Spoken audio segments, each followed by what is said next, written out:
Hello guys, dito tayo sa Lena River sa Oskot City sa Irkutsk District, Russia, Southern Siberia. Kita nyo guys, ano na, nag-uumpisa ng matunaw yung yellow sa river, sa frozen river. After 6 months, nawala na rin yung bonnet ko pero malamig pa rin.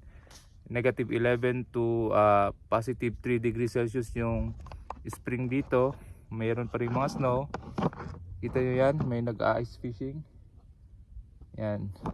So this is life in Russia during winter and spring season.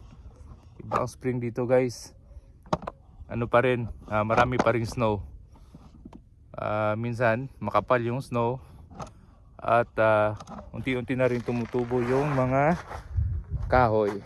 Yan.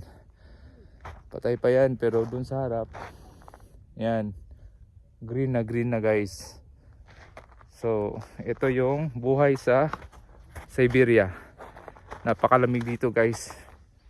Minus 50 ang pinaka naranasan kong temperature during winter noong December. Ngayon spring na, pero marami pa ring snow. Kaya dito sa Siberia, dalawa lang ang season. White winter at saka green winter. Bye!